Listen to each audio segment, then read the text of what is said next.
ko, di ba, mag-iingat ka, mag-iingat ka. Hindi mo kasi ginagamit yung utak mo eh.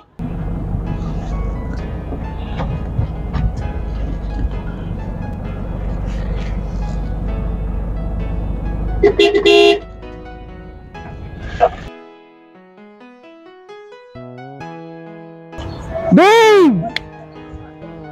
Kumusta ka na? Sobra kitang na-miss. Wow! Bakit? Na-important lang kasi ako sasabihin mo. Hindi ko na alam kung anong gagawin ko. Panigurado magagalit din si mama. Ano ba kasi yan? Ano ka ba naman? Di ba kaya nga tayo nagkita kasi mag-i-enjoy tayo? Sa tingin mo ba mag-i-enjoy ako nito? Wait lang kasi. Hindi mo pa kasi alam eh.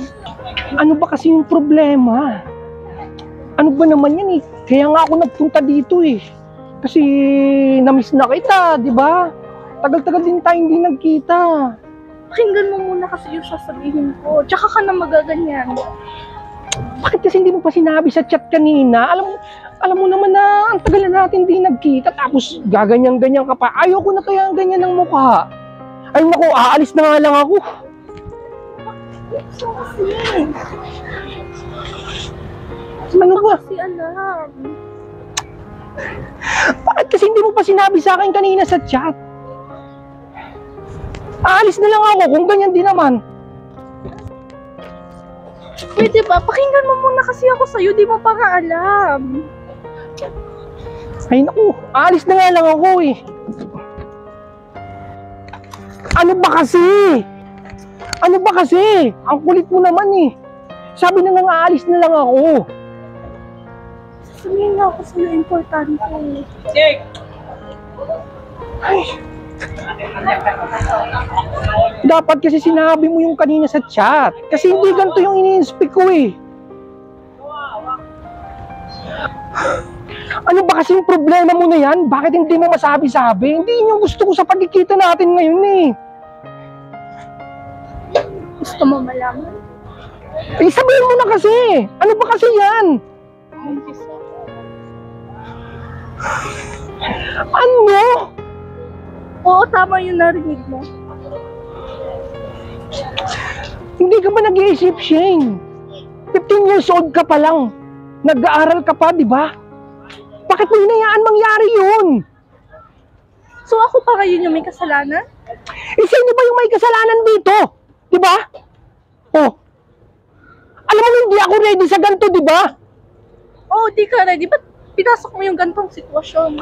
Oo nga. Pero hanggang dun lang tayo. Wala sa plano natin yung mabubuntis ka. Ano ka ba naman? Di ka ba nag-iisip? 15 anyos ka pa lang, nag-aaral ka pa. Ano ka ba? Hindi ka ba talaga nag-iisip? Hindi ka ba nag-iingat? Di ba sabi ko sa'yo, mag-iingat ka. Malaking iskandalo sa akin to, Shane. Hindi mo ba naiintindihan? Sabi ko, di ba, mag-iingat ka, mag-iingat ka. Hindi mo kasi ginagamit yung utak mo eh. Bakit ako pa para yung may kasalanan? Isabay naman natin ito ginawa. Nag-enjoy ka. Ginusto mo rin naman yun, di ba? Hindi mo ba ako naiintindihan? Ipasok mo dyan sa utak mo, di ba? Nag-enjoy nga tayo, parehas tayo nag-enjoy, di ba?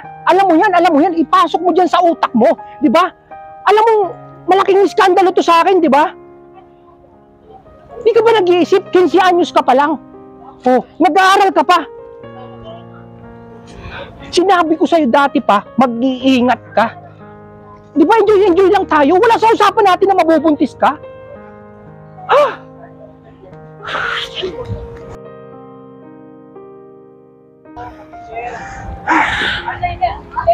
Eto, makinig ka sa akin ha. Makinig ka sa sasabihin ko. Ha? Ayaw ko niyan. Ayaw ko niyan. Hindi ko yan papanagutan. Sobra ka na. Naririnig mo ba yung sinasabi mo? Oo, naririnig ko. Uulitin ko sa'yo. Ayaw ko yan. Di ba sabi ko sa'yo, enjoy lang. Wala sa usapan natin na mabubuntis ka. Ha? Ipalaglag mo yan. Hindi ko yung pananagutan. Ano ba? Kung gusto mo pa akong makausap, Shane, ipalaglag mo yan. Ayoko yan, hindi ko yan pananagutan. Diba? Ang usapan natin, enjoy lang. Nangako ka sa akin. Hindi mo ako iiwan. Sasamahan mo ako sa lahat ng problema, di ba? Ano to? Oo nga, di ba sinabi ko sa'yo, dati, sabi ko enjoy lang tayo, kaya nga di ba sabi ko, mag-ingat ka, nag-aaral ka pa. Basta ipalaglag mo yan, Shane, ayoko yan. Napakawalang hiya mo. Napaka-irresponsible. Pinagkatiwalaan kita. Pinagkatiwala ko sa'yo sarili ko. Eh, sorry na. Pero pasensya ka na. Hindi ko talaga yan mapapanagutan eh. Alam mo naman kasi yung sitwasyon ko, di ba? Saka 15 anyos ka lang, Shane. Nag-aaral ka pa. Aalis na ako. May importanteng lakad pa ako. Teka, sandali lang. Ano ba? Aalis na nga ako eh. Is, maawa ka naman sa akin. Hindi ko na alam yung gagawin ko. Ayusin natin to. Promise, gagawin ko lahat gusto mo. Hindi nga. Ang gusto ko lang walang iba. Ipalaglag mo yan. Oo, ka naman sa akin. Nagtiwala ako sa'yo. Alam mo yan. Oo nga, Shane. Pero hindi sa ganun. Ayoko na. Tapusin na natin to. Hindi na. Ayoko na. Please, huwag mo ko iwan. Kami na magiging anak mo. Hindi nga pwede, Shane. Naintindihan kita pero ayoko na. Tapusin na natin to. Ipalaglag mo na yan. Parang huwag mo kami. Tumayo ka nga dyan.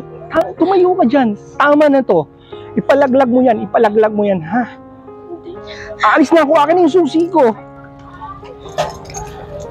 Aalis na ako. Basta tanda mo yung sinabi ko sa'yo. Ipalaglag mo yan. Kung gusto mong mag-usap tayo, ipalaglag mo yan. Teka lang naman, intindihin mo naman ako. Tama na. Bitawan mo ako. Aalis na ako. May importanteng lakad ako.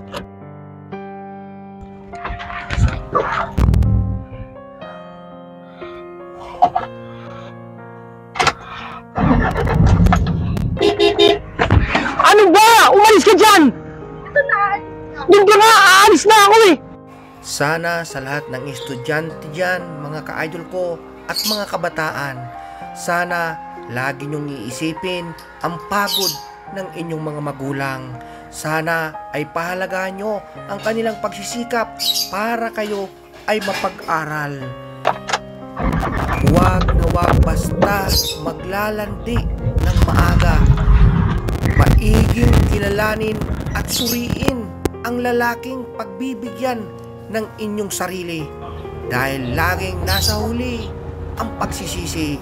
Paano kung ang makuha mong lalaki ay ganito ka-irresponsable, walang paninindigan at ikaw ay pababayaan? Maraming salamat mga ka-idol ko. Sana ay may natutunan po kayo sa bidyong ito. Muli po, sana ay pakishare ang video.